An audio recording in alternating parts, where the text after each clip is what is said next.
tenemos con nosotros a la doctora Cristina Balinotti, doctora en psicología, experta en familia, que nos va a traer un tema muy importante. ¿Cómo se encuentra, doctora? Gracias por estar en el programa. Muy bien, muy bien. Gracias por la invitación, como cada semana. Como cada semana trayendo programas maravillosos, pero sobre todo de los cuales nuestra audiencia siempre está muy dispuesta para aprender y también para hacer sus preguntas correspondientes, doctora. ¿Qué nos trae esta semana, doctora? Bueno, esta semana les traigo un tema muy interesante, que es cómo afrontar la vida, las vicisitudes de la vida, diferenciando las cosas que nos pasan, porque muchas veces en personalidades catastróficas, en personalidades dramáticas o en personas acostumbradas en la familia a reaccionar de esa manera, la menor vicisitud ya nos dispara un gran estrés, nos problematiza mucho, porque es la manera que hemos aprendido a reaccionar. Entonces, estas vicisitudes, ¿cómo se pueden dividir? Primero están las incomodidades de la vida que todos tenemos. Se pinchó la cubierta del auto, perdimos la billetera, la alfombra nueva, hermosa, blanca que trajimos, se cayó una taza de café.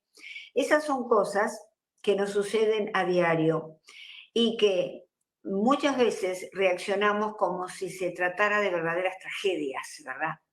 Cuando en realidad son cosas que suceden y debemos respirar profundamente y decir, bueno, estoy vivo, estoy sano. Esto que sucede ahora, ¿me va a importar dentro de un mes, 2 meses? Entonces, reflexionar sobre ese tema, si es que tenemos la costumbre de reaccionar dramáticamente. Luego tenemos la segunda categoría, porque son tres. La primera, las incomodidades, las nimiedades de la vida.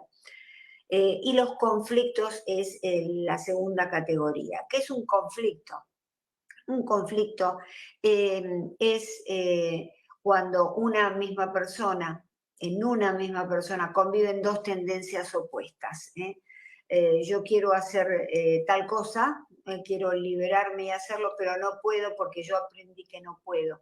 Entonces, esto es a nivel personal. Ahora, a nivel grupal, a nivel de la pareja, con las familias, es más o menos lo mismo. La diferencia es que yo pienso una cosa y el otro piensa otra. A veces son situaciones que se cronifican en la pareja, con los hijos, no hay suficiente diálogo, resolución de problemas, contacto con las emociones. Y entonces esos conflictos con la otra persona, de nuevo, ya es una categoría un poco más importante, merecen algo de estrés, por supuesto, pero de ninguna manera una reacción exagerada. De nuevo, la reflexión es, bueno, ¿esto me va a importar este conflicto? ¿Es irresoluble o puedo hacer este conflicto? ¿Será importante en 2 meses? Si yo lo soluciono ahora, seguramente no. ¿Y cómo lo arreglo? A través del diálogo, a través de la ayuda quizá con algún profesional de la salud mental, algo que me ayude. Generalmente un psicólogo clínico que puede ayudarnos a navegar, sobre todo si es la pareja, en medida de un conflicto que hay dos voluntades opuestas, hacer una terapia de pareja o una terapia con la madre, con los hijos. Siempre es muy útil este tipo de auxilios. Y la tercera categoría desde ya son las desgracias, son los infortunios. Y esos infortunios, sin duda, disparan todo nuestro estrés. Y ahí se justifica el estrés profundo, en donde nos desequilibramos, es lo que se llamaba, recuerdan, en otro programa hablamos sobre el eje del estrés, hipotálamo, hipófisis adrenal, y las glándulas adrenales que están como dos capuchones arriba de los riñones empiezan a disparar un montón de cortisol, que es la hormona del estrés, y estamos realmente muy mal. Da toda una serie de síntomas físicos, de sentirse mal, sudoración, a veces sensación de desmayo. Sin duda, estamos aquí en una categoría que amerita el estrés, pero que de todas maneras también necesita una reflexión, Marilyn. ¿Cuál es la reflexión? Porque estas desgracias o infortunios, ¿cuáles son? Lo que pasó a la gente de las inundaciones, se han quedado sin casa. El agua se llevó la casa. Y lo único que quedó, bueno, fue ellos, la vida de ellos, a lo mejor un perrito que sobrevive con lo puesto, pero están vivos, están incólumes. De todas maneras, hay otras más graves. Por ejemplo, la pérdida del trabajo para alguien que lo necesita mucho para mantener a la familia, pero de nuevo, siempre el costado positivo, porque la mente es muy, muy hábil para pensar lo negativo y es muy hábil también para agarrarse, para pegarse a lo negativo. Entonces tenemos que nosotros hacerle un truco y decir estoy bien, porque en definitiva me dejaron sin trabajo, pero mis hijos están sanos, mi familia está sana, yo lo estoy, puedo seguir adelante. Cuando fallece un ser querido, alguien que amamos mucho, ahí sí debemos hacer el duelo, los 5 pasos, llorar, todo lo que tenemos que llorar, y pensar siempre cuando llegamos a la aceptación o en el camino hacia la aceptación de la muerte de ese ser querido, que evidentemente eh, la vida continúa y hay otras personas que requieren de nosotros. No nos vamos a morir porque nos morimos porque hay gente que muere en vida, ¿verdad? Que se va detrás de aquel que falleció. Pero en el caso que tengamos una familia, aunque estemos solos y tenemos un animalito, de eso nos tenemos que agarrar. ¿Por qué? Porque la vida es así. Pero para navegarla mejor, para estar más estables, para generar un estrés que sea acorde a las circunstancias, ¿verdad? Para eso tenemos que dejar de lado la manera en que nosotros reaccionamos habitualmente, ¿no? Las costumbres del pasado, y vivir el presente, ni estar aprendido del futuro, del pasado, ni mirar siempre al futuro. ¿Qué va a ser de mí ahora? ¿Qué va a suceder? Miremos el presente y en ese presente vamos a encontrar la esperanza, porque si no, caemos, en el caso de esta última categoría de las desgracias, en, en una desesperanza aprendida. Eh, que realmente se sabe en psicología que es bien difícil, o indefensión aprendida. Entonces nos adaptamos a que vamos a estar mal siempre y que de eso no podemos salir. De modo que este es un programa para fortalecerlos, para que se pongan en contacto con la realidad de la vida y para poder navegar mejor todas estas vicisitudes que nos suceden. De modo que esta es la entrega de hoy para que de alguna manera todos puedan tener hacia adelante un canto de esperanza, que empieza siempre queriendo y aferrándose al futuro y conectándose con algo muy importante, que es el propio valor, el valor que uno tiene. También ayuda mucho el que esté abrazando una religión, que hoy en día ya no se usa mucho, ¿verdad? Pero tenemos que pensar en la existencia de un Dios y abrazar la religión junto con nuestra familia, que sea de tradición. Comienzan muchas personas a escribirnos, sobre todo con un tema bastante complicado de entenderlo muchas veces, ¿no? Como usted decía, si bien es cierto, hay temas que son problemas que de alguna manera son más fáciles de pasar y otros no, pero hay algunos que muchas personas quizás se quedan en el problema y no llegan a restablecerse o pueden tener una vida normal. Acá nos comienzan a escribir, dicen, miren, nos hacen preguntas, como siempre el público dice, doctora, ¿cómo ser feliz en medio de las dificultades? Bueno, en medio de las dificultades tenemos siempre que poner el foco como si encendiéramos un reflector sobre las cosas que están bien, no sobre la dificultad, sobre lo que está bien. Porque si nosotros tenemos una dificultad muy grande, no tenemos dinero, hemos perdido el trabajo, pero nos focalizamos en que nuestros hijos están sanos, en que yo también estoy sana y por lo tanto voy a tener fuerzas para conseguir otro trabajo. Y si no tengo hijos, que yo estoy sana, que mis padres están sanos. Y si no tengo a nadie, quizá tengo un perrito, un gatito, está sano, está conmigo, es mi compañero. ¿Por qué tenemos que ver la vida de esa manera? Y no es una mirada inocente, es una mirada que nos rescata, rescata de sumirnos en la profundidad, a lo mejor de una tristeza, y no poder salir adelante, lo que tú indicas. Quedamos ahí atrapados, y no podemos salir. Entonces, ponemos el foco, como los focos de la televisión, sobre estos niños y estas cosas buenas que yo tengo que me quedan. Y entonces, lo otro, de ahí vamos a sacar las fuerzas. Y entonces, con esas fuerzas y con ese sentimiento de que qué bien, tengo felicidad por esto, regalo de Dios de mis hijos sanos, entonces tengo fuerzas para poder resolver el problema laboral. Por acá nos dicen, bueno, doctora, saludos. Por acá dicen, doctora, ¿cómo podemos aceptar las dificultades y que no nos afecte emocionalmente? Bueno, es importante estar en contacto con las emociones. Ojo, las emociones son muy importantes, pero a veces no estamos en contacto con ellas. Entonces, debemos saber qué sentimos en el momento, ponerle un nombre a esa emoción. ¿Qué me pasa que estoy mal? Bueno, entonces estoy triste. No, estoy enojada, estoy irritada.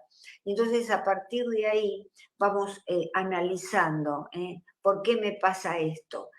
Todo es una cuestión de análisis y una cuestión de detalle. Lo que pasa es que esta cultura nos lleva a pasar de lado todo eso, ¿verdad? Y entonces saltamos un paso muy importante que es el contacto humano con uno mismo. La primera persona que debemos rescatar, la primera persona que nos tiene que importar, no egoístamente, pero sí para poder después volcarnos a los demás, es uno mismo. Recuerden, una fuente, si está sin agua, no puede verter agua. Entonces, eso somos nosotros también. Casi en las preguntas, doctora, vamos a ir, bueno, saludos de diferentes lugares. Dice, las condiciones ideales nunca estarán creadas. Es imprescindible aprender a ser feliz a pesar de todo y de todos. Claro, exactamente, porque la felicidad, eh, como decía Aristóteles, es la sensación de ir corriendo vertiginosamente hacia tus propios límites. ¿Qué límite? A ver, ¿cuál es mi límite? ¿Cuánto yo trabajo? ¿Cuánto me puedo desarrollar? ¿Cómo puedo criar mejor a mis hijos? Esa es la sensación. La felicidad es una cuestión interna, distinta a una emoción pasajera, sin duda. El mundo de los ideales evidentemente no existen, pero los ideales son importantes ¿para qué? Para mantenernos en el foco de lo que debemos hacer, acercándonos a ese ideal. Por ejemplo, el ideal de la familia unida, organizada, de la familia que no pelea. Eso es un ideal, porque es imposible que no se pelee. Pero si yo tengo ese ideal a la distancia como un faro, recuerda los faros a la distancia, entonces yo voy hacia el camino de ese ideal y voy a acercarme a él. No lo voy a lograr, pero voy a ser mejor persona. Dice, doctora, tengo una amiga que hace un año murió su hermana, pero ella aún no sale del duelo y ya está teniendo problemas con sus hijos y su esposo por el abandono. Claro, es muy importante que visite a un médico psiquiatra, probablemente, o a un psicólogo en primera instancia, porque ella se ha quedado atrapada en el duelo y está en un proceso que se llama melancolía. No ha podido aceptar, porque el último paso del duelo son 5 pasos, de la negación a la aceptación. No ha podido aceptar ese fallecimiento. Y entonces es allí el problema, ¿verdad? Tiene que aprender a salir de eso. Hay que ayudarla también en el hogar, digamos, no criticarla y no decirle siempre estás tirada ahí, estás triste. La familia a lo mejor hizo el duelo correspondiente y ella no, o él no. Y entonces ahí está el problema. No se deshace de la ropa, no se deshace de las pertenencias de la otra persona. Tenemos que ayudarla lentamente entre la familia y el terapeuta o el psicoterapeuta para poder salir de este duelo, que es un duelo patológico, porque tú sabes que el duelo es un proceso normal, natural de todo ser humano. Pero también, como sucede con muchas conductas humanas, tiene un aspecto que es normal, natural, y otro que es enfermizo o patológico. Entonces, esas personas que continúan aferradas al duelo están en un área patológica. Por eso hay que llevarlos al médico psiquiatra o al psicólogo. Doctora dice, doctora, mi esposo perdió el trabajo hace 3 meses y desde ahí nuestra relación y nuestra familia se ha convertido en un caos. Él anda de muy mal humor todo el tiempo.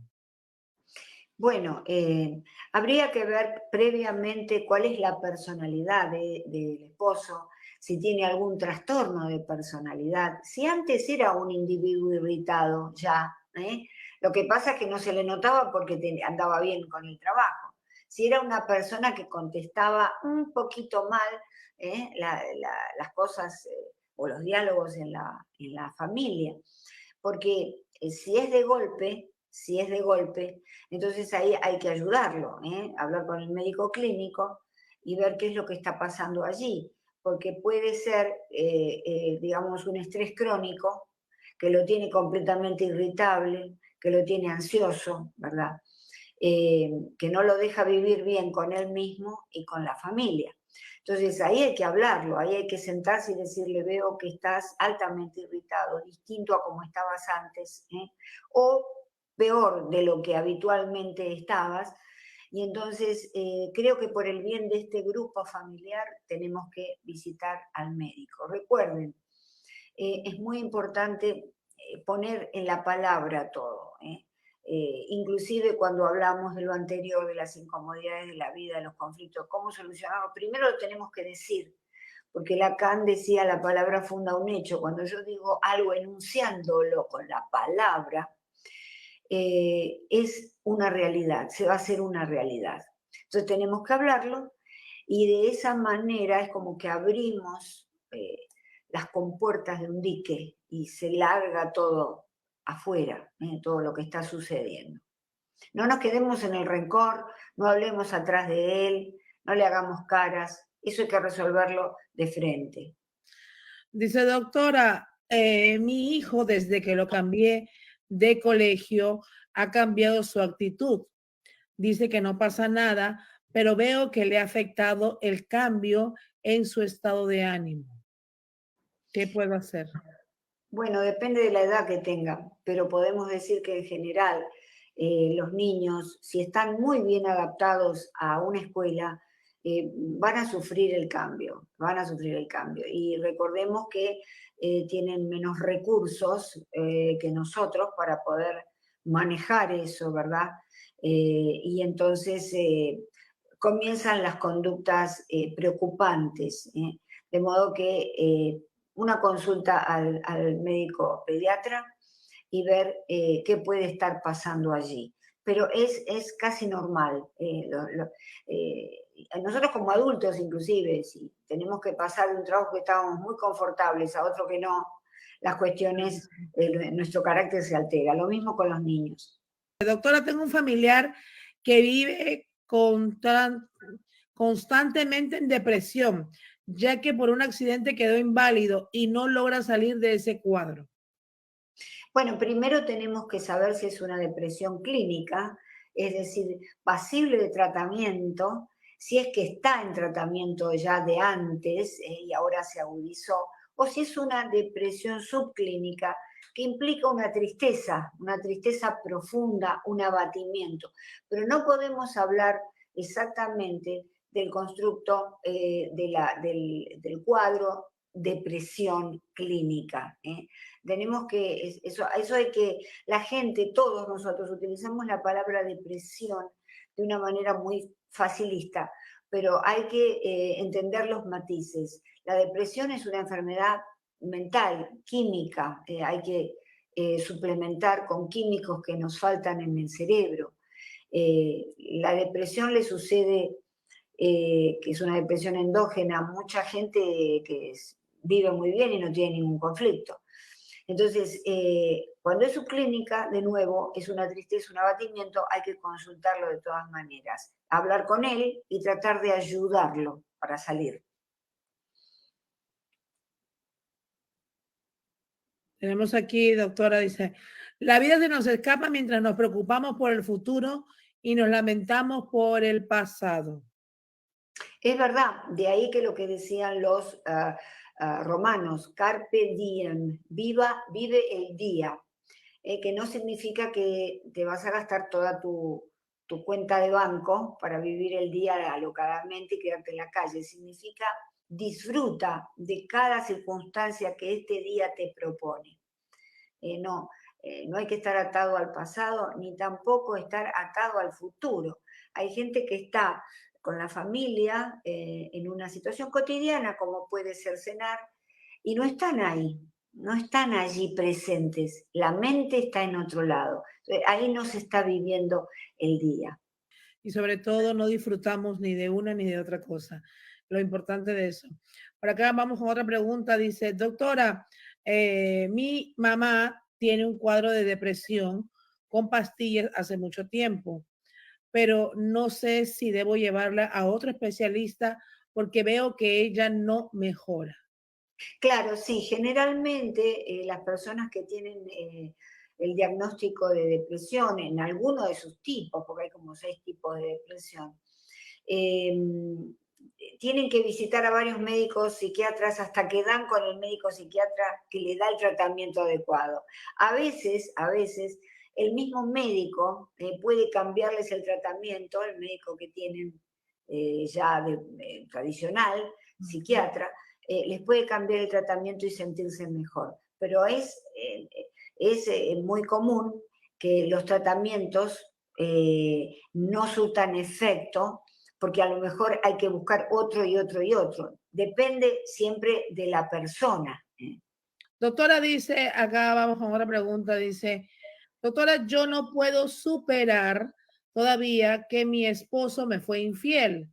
Trato de manejar la situación de la mejor manera por mis hijos, pero no puedo superarlo. ¿Qué me recomienda? Bueno, yo creo que vives en el pasado, sin duda, atrapada en esa relación. Lo que te recomiendo es tratar de tener una actividad nueva, algo que te guste, algo que no hayas probado antes, que puede ser pilate o natación, porque eso te va no solamente a socializar con otras personas, sino que además te va a dar una sensación diferente, te va a sacar de ese agujero en el que tú estás. A veces las mujeres, los hombres, particularmente somos nosotras, quedamos prendados de aquel que nos fue infiel, porque en el fondo seguimos enamorados de esa persona, ¿verdad? O la segunda razón, tenemos un rencor y no un odio que no dejamos ir. Pero el odio y el rencor, particularmente el odio que tiende a la venganza o pensamientos de venganza, ojalá que le vaya mal, que fracase en esto y lo otro, es un veneno que nos envenena a nosotros, aunque nosotros pretendemos que lo envenene a él, pero la realidad es que nos envenena lentamente. Déjalo ir, suéltalo. Vamos con esta última pregunta, doctora. Dice, hay quienes asocian el dinero o las pertenencias con la felicidad y en el afán de acumular dinero y propiedades destruyen sus vidas. Claro, eso ocurre aquí en Estados Unidos mucho, en todo país hiperdesarrollado, ¿verdad? El dinero no da la felicidad, el dinero da confort, ¿verdad? Nos puede dar alegrías momentáneas porque se pueden comprar lindas cosas, pero no nos da la felicidad. De modo que esa noción hay que descartarla. Acumular dinero es distinto a acumular o crear un futuro para nuestra familia, un buen presente para mí y para la familia, ¿verdad? Eh, el acumulador de dinero puede muy bien encajar dentro de un cuadro, ¿no? De un trastorno de personalidad, que lo hace compulsivamente, puede ser un obsesivo compulsivo, no lo puede evitar. ¿Eh? El tacaño, el que no lo puede evitar, que cuenta las monedas y los centavos y hace pasar un infierno en vida a toda la familia. De modo que eso habría que intentar, es difícil el cambio, muy difícil, pero por lo menos hablarlo y expresar la disconformidad que se tiene con esa situación, ¿verdad? No tenerle miedo. Doctora, como siempre, aprendemos cada semana con usted estos temas tan importantes. Saludos a todos los que están conectados y que están compartiendo este maravilloso programa. Queremos invitarlos a que todos vayan también al canal de la doctora en unifamilia.com, su canal de YouTube, activen la campanita para que la doctora pues le llegue todas esas notificaciones cuando la doctora tiene todas las intervenciones en diferentes medios de comunicación, pero sobre todo para seguir aprendiendo de todos estos temas tan importantes que nos ayudan pues a nosotros y a la vez a nuestra familia. Sí, muchísimas gracias a ustedes. Y esto lo que pretende es dar capsulitas de vida, capsulitas, consejos que todos podemos utilizar. Es como llenar un botiquín, a lo mejor con medicinas necesarias. Este es un botiquín de consejos. Y entonces, desde ya que son consejos, es divulgación y ante cualquier duda consultar siempre con el médico o el profesional de la salud mental, desde ya. Pero bueno, creo que hoy aprendimos sobre las diferentes tipos de vicisitudes en la vida, incomodidades, conflictos y desgracias. Acordemos darle a cada una de ellas la importancia que tiene. No le demos más importancia de la que tiene. Doctora, muchas gracias. Y pues Dios mediante estaremos la próxima semana con usted aquí en Cocinando con Marilyn de Magazine. Con todo gusto, será un placer como siempre. Un beso a tu audiencia y a ti también. Gracias, doctora.